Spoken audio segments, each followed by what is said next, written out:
بارش کے مقامات کی طرف نکل جائے گا اور فتنوں سے راہ فرار اختیار کر کے اپنے دین کو بچا لے گا۔ تو فتنے کے زمانے میں خاص طور پر اللہ تعالیٰ کے احکامات پر عمل کرنا اور اس پر استقامت اختیار کرنا بہت ضروری ہوتا ہے تاکہ انسان اپنی آخرت بچا سکے۔ فتنے کے دور میں دین پر عمل کرنے والے کے لیے اجر بھی بہت زیادہ ہے۔ آپ نے فرمایا بلا شبہ تمہارے بعد صبر کے دن آنے والے ہیں، ان میں صبر کرنا ایسے ہوگا جیسے آگ کا انگارہ پکڑنا۔ ان لوگوں میں دین کے تقاضوں پہ عمل کرنے والے کو اس جیسے 50 عمل کرنے والوں کے برابر ثواب ملے گا۔ یعنی فتنے کے دور میں اگر کوئی شخص اپنے دین کو تھام کے رکھتا ہے تو اس کے لیے اجر بھی بہت بڑا ہے۔ آپ نے یہ بھی فرمایا کہ فتنے کے دور میں عبادت کرنا میری طرف ہجرت کرنے کی طرح ہے، اور ایسے میں انسان اپنے دین کی حفاظت کرے، اور اس کے لیے اگر کوئی ایک جگہ چھوڑنی پڑے یا کوئی اپنے اندر تبدیلی لانی پڑے تو وہ لانا ضروری ہے۔ اور فتنوں سے پناہ بھی مانگنی چاہیے۔ نبی صلی اللہ علیہ وسلم نے فرمایا اعوذ باللہ من الفتن، میں فتنوں سے اللہ کی پناہ لیتا ہوں۔ اور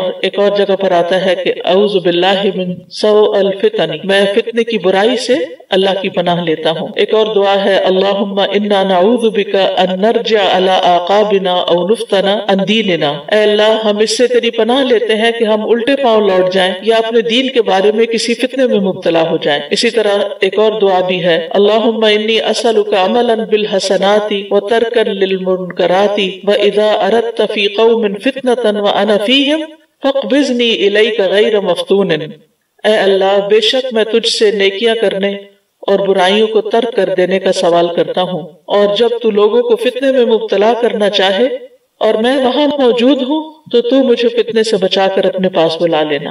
قرآن مجید کے شروع میں یا تلاوت کے شروع میں بسم اللہ پڑھنا کیوں ضروری ہے؟ بسم اللہ کیا ہے؟ اللہ کے نام کے ساتھ جو بہت مہربان بار بار رحم فرمانے والا ہے، یعنی میں اس سورت کا آغاز اللہ کے نام کے ساتھ کرتی ہوں، اور اللہ کا نام جو ہے وہ بہت بابرکت ہے۔ تبارک اسم، جیسے سورت الرحمن میں آتا ہے تبارک اسم ربک ذی الجلال والاکرام، بہت بابرکت ہے تیرے رب کا نام جو جلال و اکرام والا ہے۔ تبارک اسم ربک ذی الجلال والاکرام۔ تو بہرحال جب ہم اللہ کے نام سے کوئی چیز شروع کرتے ہیں تو پھر برکت بھی آتی ہے، اللہ کی مدد آتی ہے، اللہ تعالیٰ کی طرف سے رحمت آتی ہے، اور وہ کام ہمارے لیے آسان ہو جاتا ہے۔ اور پھر اس میں ہم دیکھتے ہیں کہ الرحمن الرحیم اللہ سبحانہ تعالیٰ کی دو صفات اس کا ذکر آیا ہے، اور یہ دونوں ہی ان کا اصل مادہ جو ہے وہ رحم ہے، کہ اللہ کے نام کے ساتھ جو بہت مہربان بہت رحم فرمانے والا ہے۔ تو اس سے یہ پتہ چلتا ہے کہ قرآن کا نزول جو ہے یہ سراسر اللہ کی رحمت، اور قرآن پڑھنے کی توفیق جو ہوتی ہے انسان کو، یہ بھی سراسر اللہ سبحانہ تعالیٰ کی رحمت سے ہوتا ہے۔ جب تک اس کی رحمت نہ ہو تو ہم نہ قرآن کو پڑھ سکتے ہیں نہ اس کو سمجھ سکتے ہیں۔ اور قرآن کا نزول جو ہے یہ بھی سراسر اللہ سبحانہ تعالیٰ کی رحمت ہی کی مینیفسٹیشن ہے۔ الرحمن علم القرآن، کہ رحمان ہے جس نے قرآن کی تعلیم دی ہے۔ تو اس میں ایک بہت اہم نقطہ یہ بھی ہے کہ جب انسان علم سیکھے یا سکھائے تو اسے اللہ کی رحمت طلب بھی کرنی چاہیے اور دوسروں کے ساتھ بھی مہربانی کا سلوک کرنا چاہیے، یعنی اپنے اعتبار سے یہ کہ یہ میرے اندر کوئی تکبر نہ ہو، کیونکہ یہ جو کچھ مجھے نعمت ملی ہے قرآن سیکھنے کی یا سکھانے کی، یہ دراصل اللہ کی رحمت کی وجہ سے ہوا ہے، اس میں میرا کوئی کمال نہیں۔ عبداللہ مزنی رضی اللہ عنہ سے روایت ہے، وہ نبی صلی اللہ علیہ وسلم سے بیان کرتے ہیں کہ آپ نے فرمایا مغرب سے پہلے 2 رکعتیں ادا کرو، مغرب سے پہلے 2 رکعتیں ادا کرو۔ تیسری مرتبہ فرمایا جو چاہے، یعنی لازم نہیں کیا، اسی لیے ہماری میجورٹی اکثریت پڑھتی نہیں، اور یہ اس لیے فرمایا کہ لوگ کہیں اسے سنت مؤکدہ نہ بنا لیں جیسے ظہر کی ہیں۔ اسی طرح یہ صحیح بخاری کی روایت تھی۔ سنن ابن ماجہ کی روایت ہے انس بن مالک رضی اللہ عنہ سے، انہوں نے فرمایا کہ رسول اللہ صلی اللہ علیہ وسلم کے زمانے میں مؤذن آذان دیتا تو لوگ مغرب سے پہلے 2 رکعت پڑھنے کے لیے اس کثرت سے کھڑے ہو جاتے کہ محسوس ہوتا اقامت ہو گئی، یعنی سارے لوگ کھڑے ہو جاتے 2 سنت پڑھنے کے لیے اس سے پہلے کہ جماعت کھڑی ہو۔ اور اس وقت بھی آپ دیکھیں کہ حرم میں ایسا ہی ہوتا ہے، تو اکثر لوگ جنہوں نے یہ حدیث نہ پڑھی نہ سنی نہ کہیں دیکھی کوئی ایسی چیز، وہ حیران ہوتے ہیں یہ لوگ کس چیز کی نماز پڑھ رہے ہیں۔ وہ ایک دوسرے سے پوچھتے ہیں کہ ابھی امام نے تو نماز شروع نہیں کی، یہ کون سی نماز ہے؟ یعنی اتنی لا علمی ہے ہمیں اپنی ہی سنتوں سے، کیونکہ ہم علم حاصل نہیں کرتے، اور خاص طور پر حدیث کا علم، سنت کا علم جو ہماری زندگی کو خوبصورت بنا دیتا ہے، اس کی بہت کمی ہے۔ آپ دیکھیں جتنی بچیاں تعلیم القرآن میں ہوتی ہیں اتنی تعلیم الحدیث میں تو نہیں ہوتی، حالانکہ ہونی چاہیے۔ ایک لحاظ سے تو اچھا ہی ہے کیونکہ جگہ نہیں ہے ہمارے پاس. اگر یہ ساری حدیث پڑھنے آ گئی تو کیا بنے گا. اللہ تعالیٰ سے دعا کرتے ہیں اللہ تعالیٰ اس میں بھی وسعت ڈالے. اور پھر فرض کے بعد 2 سنتیں ہیں.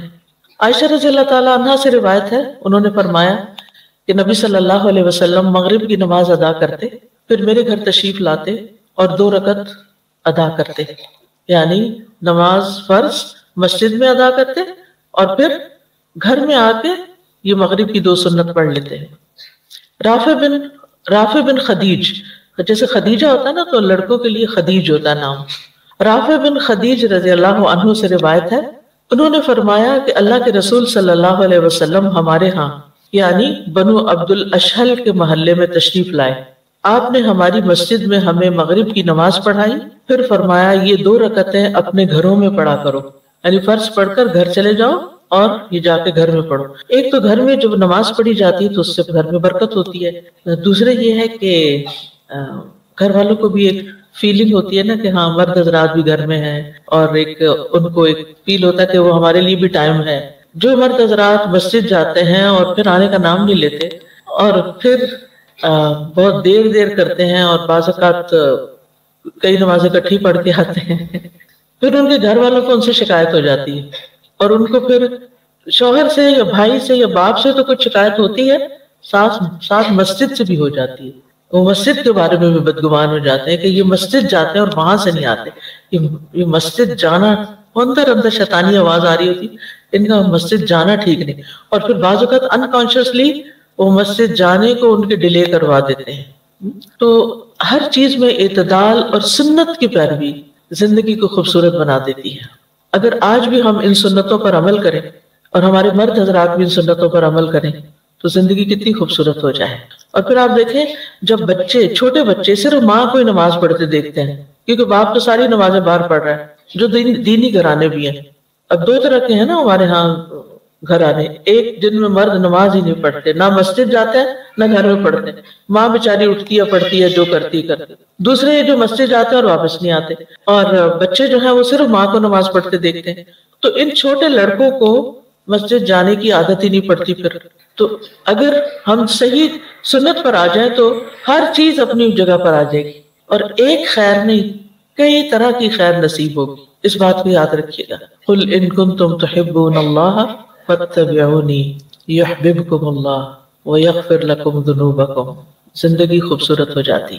ہر قسم کی حمد اللہ کے لیے ہے جس نے ہمیں اسلام کی طرف ہدایت فرمائی اور ہماری طرف تمام انسانوں کے سردار کو رسول بنا کر بھیجا، اور جس عمل کے کرنے کی ہم میں طاقت نہیں وہ ہم سے معاف کر دیا، اور ہمارے نفسوں کو ان کی طاقت سے زیادہ مکلف اور ذمہ دار نہیں بنایا.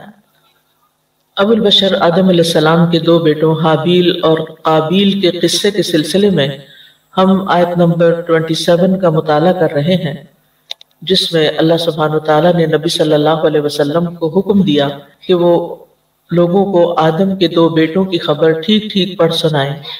جب ان دونوں نے اپنی قربانی پیش کی تو ان میں سے ایک سے قبول کر لی گئی اور دوسرے سے قبول نہ کی گئی. تو اس نے کہا، یعنی جس کی قربانی قبول نہ ہوئی، میں ضرور تجھے قتل کر دوں گا. پہلے نے کہا، اللہ تو صرف متقی لوگوں سے ہی قبول کرتا ہے. تو آج ہم آیت کے آخری حصے کو دیکھیں گے. قال انما يتقبل اللہ من المتقین. ہم آیات کی گہرائی میں آیات کے فوائد کی طرف نظر رکھے ہوئے ہیں تو ہم اسی کا مطالعہ کریں گے. اس نے کہا اللہ تو صرف متقی لوگوں سے ہی قبول کرتا ہے. انما يتقبل اللہ من المتقین. یہ حکمت بھرا مختصر اور جامع کلام ہے جو بہت سے معنی اور فوائد پر مشتمل ہے. اس میں اس بات کی دلیل ہے کہ اللہ تعالیٰ اسی مومن کی اطاعت اور عبادت قبول کرتا ہے جو متقی ہو. عامر بن عبداللہ پر جب موت کا وقت آیا تو وہ رونے لگے. ان سے کہا گیا، آپ کیوں روتے ہیں حالانکہ آپ اتنی عبادت کرتے ہیں اور اس قدر نیک اعمال کرتے رہے ہیں؟ تو انہوں نے کہا، میں اللہ تعالیٰ کو فرماتے ہوئے سنتا ہوں کہ انما يتقبل اللہ من المتقین، یعنی اللہ تعالیٰ کے ہاں وہی عمل قابل قبول ہے جو تقوی کی بنیاد پر ہو. جس انسان کے اندر یہ احساس رہتا ہے اسے کبھی اپنی نیکیوں کا غرور نہیں ہوتا، وہ کبھی سیلف پائٹی کا شکار نہیں ہوتا، وہ کبھی یہ نہیں سوچتا کہ میں تو بہت نیک ہو گیا ہوں اور اب میری جنت پکی ہو گئی ہے اور میں دوسروں سے بہتر ہو گیا. تو یہاں پر جو کی ورڈ ہے وہ تقویٰ ہے. یعنی تقویٰ جو عمل کے قبول ہونے کا سبب ہے وہ ہے کیا؟ تنہائی میں اور علل اعلان اللہ کی خشیت اختیار کرنا، صرف اللہ کے لیے کام کرنا، صرف اسی سے ثواب کی توقع رکھنا اور اسی کے بتائے ہوئے طریقے کے مطابق کام کرنا. تقویٰ کا لفظ لغت میں وقایہ سے ہے. وقایہ جس کا معنی ہوتا ہے اپنے آپ کو یا کسی دوسرے کو کسی خطرے سے روکنا، اور شرعی معنوں میں اس سے مراد اپنے آپ کو اس خطرے سے روکنا جو انسان کی آخرت کی سعادت کے درپیش ہو، یعنی انسان کی آخرت کے لیے نقصان دہ ہو. یعنی ہر اس خطرے سے بچنا، ہر اس عمل سے بچنا، ہر اس کام سے بچنا جو آخرت میں نقصان دینے کا باعث بنے. تو متقین وہ لوگ ہیں جو اپنے دین کے بارے میں ڈرتے رہتے ہیں، ہر اس خطرے سے جو ان کے لیے نقصان دہ ہو وہ کوشش کرتے ہیں کہ اپنے آپ کو اس سے بچا لیں. تو گویا دوسرے لفظوں میں تقویٰ اس خطرے کے بارے میں خوف کا احساس ہے جو اس کی آخرت میں نقصان کا باعث ہو سکتا ہے. یعنی ان چیزوں سے ڈرتا ہے مومن جو آخرت میں نقصان کا باعث ہو سکتے. اسی لیے عام طور پر اس کو کیا کہتے ہیں؟ خوف خدا. تقویٰ کا کیا معنی کرتے ہیں؟ اللہ سے ڈرنا، اللہ کا ڈر. کیونکہ وہ ڈر ہوتا ہے تو انسان بچتا ہے، خطرے سے ڈرتا ہے تو پھر انسان کے اندر ایک بچنے کی کیفیت آتی. یہ جو بچنے کی کیفیت ہے اسی کو پھر پرہیزگاری کہتے ہیں. تو پرہیزگاری اصل میں تقویٰ کی شرط ہے، کیونکہ گناہ اور خطرے سے اپنے آپ کو بچانے کے لیے پرہیز اور دوری اختیار کرنا ضروری ہے. یعنی گناہ سے آپ کیوں بچتے ہیں؟ اللہ کے ڈر سے. تو یہ جو بچنا ہے یہ اس لیے بچنا ہوتا ہے کہ آپ اس گناہ سے ڈر رہے ہوتے ہیں کہ یہ خطرے کا باعث ہے میری آخرت کے لیے.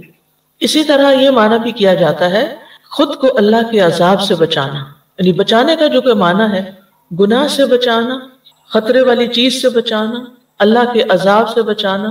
یعنی متقی انسان اپنے آپ کو نیک عمل کے ذریعے اللہ تعالیٰ کی نافرمانی سے بچاتا ہے اور الٹیمیٹلی عذاب سے بچاتا ہے. ابن عباس کہتے ہیں متقی وہ لوگ ہیں جو اللہ سے اور اس کی سزا سے ڈرتے ہیں. ایک آدمی نے ابو ہریرہ رضی اللہ عنہ سے تقویٰ کے بارے میں پوچھا تو انہوں نے کہا کیا تم کبھی ایسے راستے پر چلے ہو جو خاردار ہو؟ اس نے کہا جی ہاں. انہوں نے فرمایا پھر تم نے کیا کیا؟ تو اس نے کہا جب میں کانٹوں کو دیکھتا ہوں تو اس جگہ سے کترا کے نکل جاتا ہوں. یعنی گناہ، اب اس کو گناہ کے سینس میں لے کانٹوں کو، جیسے گناہ والا کام کہیں ہو رہا ہے تو وہ انسان کیا کرے؟ بچ کے نکل جائے، قریب نہ جائے. لا تقربوا الزنا، دور دور سے نکلے. یا اوپر سے پھلانگ جاتا، نہیں اس کے اندر نہیں گرتا بلکہ اوپر سے چھلانگ لگا دیتا ہوں. تو انہوں نے فرمایا یہی تقویٰ. اور ابی ابن کعب والی روایت تو آپ کو معلوم ہی ہے کہ جب حضرت عمر رضی اللہ عنہ نے ان سے پوچھا کہ تقویٰ کیا ہے تو انہوں نے پوچھا کیا تم کسی خاردار جنگل سے گزرے؟ کہاں کا کیا؟ اور کہا میں اپنے کپڑے سمیٹ لیتا ہوں اور اپنے آپ کو بچاتے ہوئے گزرتا ہوں. کہا یہی تقویٰ ہے کہ دنیا میں طرح طرح کے فتنے، ترغیبات اور طرح طرح کے گناہوں کی دعوت ہے، تو انسان پھر اگر اللہ سے ڈرتا ہے تو اور آخرت کے عذاب سے ڈرتا ہے تو کیا کرتا ہے؟ ان گناہوں میں پڑنے کی بجائے ان سے بچ کے نکل جاتا ہے، اپنے کپڑے سمیٹ لیتا ہے. بعض علماء کہتے ہیں کہ صغیرہ اور کبیرہ ہر قسم کے گناہوں کو چھوڑنا تقویٰ ہے. اسی طرح یہ بھی کہا گیا ہے کہ تقویٰ یہ ہے کہ آپ اللہ کی طرف سے نور پر، یعنی ایک بصیرت کے ساتھ اللہ کی عبادت کریں، اس کے ثواب کی امید رکھیں، اور جو اللہ نے حرام ٹھہرایا ہے اس کو بھی اللہ کی طرف سے علم کے نور کی بنا پہ چھوڑ دیں. یعنی علم کا ایک نور ہوتا ہے نا جو دل پہ پڑتا ہے اور انسان کو نظر آنے لگتا ہے کیا حلال ہے کیا حرام ہے، اور اللہ کے عذاب کا خوف رکھیں. ایک قول یہ بھی ہے کہ تقویٰ سے مراد ہے اللہ کی اطاعت کی جائے، اس کی نافرمانی نہ کی جائے، اس کا ذکر کیا جائے، اس کو بھولا نہ جائے، شکر کیا جائے، ناشکری نہ کی جائے. تو جس انسان کے اندر اطاعت ہو، ذکر ہو، شکر ہو، وہ متقی انسان ہے. اور یہ بھی کہا گیا کہ تقویٰ اسے کہتے ہیں کہ اللہ تعالیٰ آپ کو وہاں نہ دیکھے جہاں جانے سے اس نے منع کیا ہے. اللہ تعالیٰ آپ کو وہاں نہ دیکھے جہاں جانے سے اس نے آپ کو منع کیا ہے، اور وہاں سے غیر حاضر نہ پائے جہاں جانے کا حکم دیا ہے، وہاں سے غیر حاضر نہ پائے. یہ یاد رکھیے کہ تقویٰ صرف ظاہری وضع قطع کا نام نہیں، کیونکہ کچھ لوگ کیا سمجھتے ہیں، مخصوص لباس، مخصوص چیزیں، تسبیح وغیرہ پکڑ لی جائیں، داڑھی بڑھا لی جائے، یا حجاب کی مخصوص ساخت بنا لی جائے، یا ڈھیلے ڈھیلے چلا جائے، یا ہر وقت ہلتے جلتے رہا جائے، یا چند ایکشنز کو وہ تقوی کا نام دیتے ہیں کہ جس کے اندر یہ سب کچھ ہوگا وہ متقی ہوگا۔ حدیث میں آتا ہے کہ تقوی کا تعلق کس سے ہے؟ دل سے۔ رسول اللہ صلی اللہ علیہ وسلم نے اپنے سینہ مبارک کی طرف اشارہ کرتے ہوئے 3 مرتبہ فرمایا، تقوی یہاں ہے، تقوی یہاں ہے، تقوی یہاں ہے۔ کبھی آپ کو ایکو کروانے کا اتفاق ہوا، جو دل کی یعنی دل کا سکین کرتے ہیں؟ آپ اسے کسی نے کروایا؟ نہیں کرایا؟ پھر آپ کو میری بات سمجھ نہیں آئی۔ اچھا وہاں پر جی، اس میں ہوتا ہی ہے سمپلی کہ وہ آپ کے ہارٹ کے اوپر ایک چھوٹا سا آلہ رکھتے ہیں جل کے ساتھ، اور اس سے اسکرین کے اوپر آپ کے دل کے اندر تک جھانک کے دیکھ لیتے ہیں کہ پمپنگ کیسے ہو رہی ہے، خون کتنا فلو کر رہا ہے، کیسے دھڑکن کیسے وغیرہ وغیرہ، بہت کچھ دیکھتے ہیں اس میں، والو کیسے کام کر رہے ہیں۔ تو میں سوچ رہی تھی، مجھے اس کا اتفاق ہوا تو میں سوچ رہی تھی کہ اس مشین سے تقویٰ تو کہیں نظر نہیں آئے گا، کوئی مشین تقویٰ نہیں دیکھ سکتی۔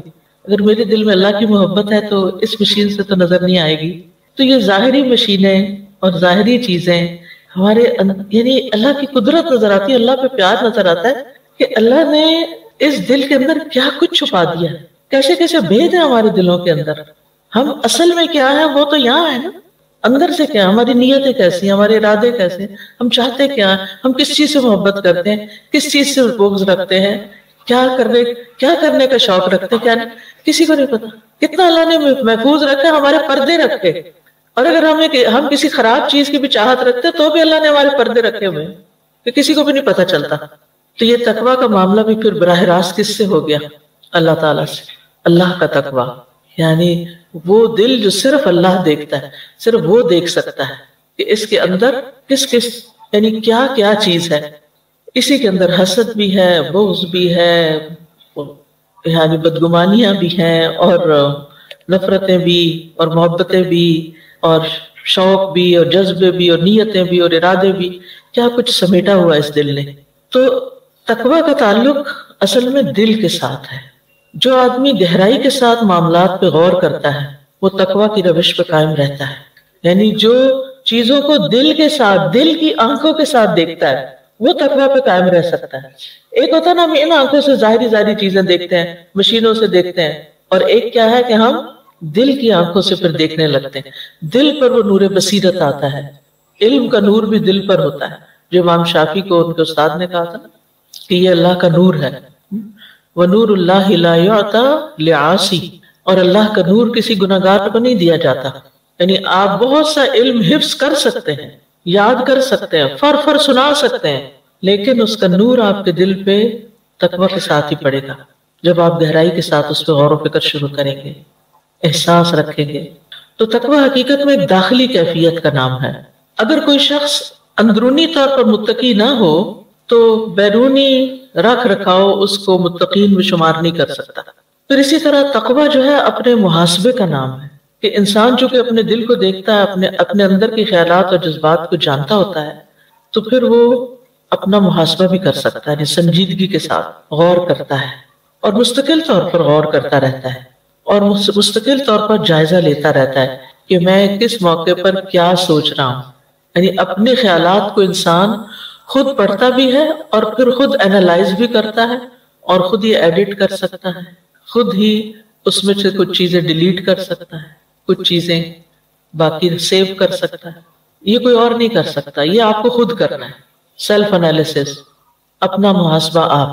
اور یہ ہوتا رہے گا، یعنی آپ کی سیلف ٹاک ہوتی رہے گی اپنے اندر ہی اندر، اپنے سے باتیں کرتے رہیں گے، چاہے آپ لوگوں کی مجلس میں ہوں، کچھ بھی کر رہے ہوں، اندر کی آواز سنتے رہیں گے، تو آپ تقویٰ کی روش اختیار کرتے رہیں گے۔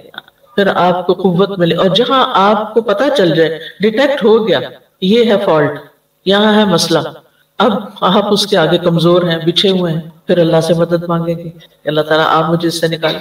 بالکل ایسے ہی جیسے جسمانی بیماریوں کو، مثلاً اگر کسی کا ہارٹ سکین ہوتا ہے اور ڈاکٹر اس کو بتاتے ہیں کہ آپ کے ہارٹ میں فلاں تکلیف ہے، تو پھر وہ اس کو جان کے بیٹھ تو نہیں رہتا، پھر اس کے بعد نیکسٹ سٹیپ کیا ہوتا ہے؟ وہ کس سے ملتا ہے جا کے؟ کارڈیالوجسٹ سے. کارڈیالوجسٹ سے جا کے ملتا ہے اور وہ کہتا ہے کہ اب مجھے آپ اس کا حل بتائیں. وہ اس کے لیے کیا تجویز کرتا ہے؟ کچھ دوائیں اور کچھ پرہیز. پرہیز کا نام نہیں لیا آپ نے کیونکہ ہم پرہیز والی قوم نہیں ہے.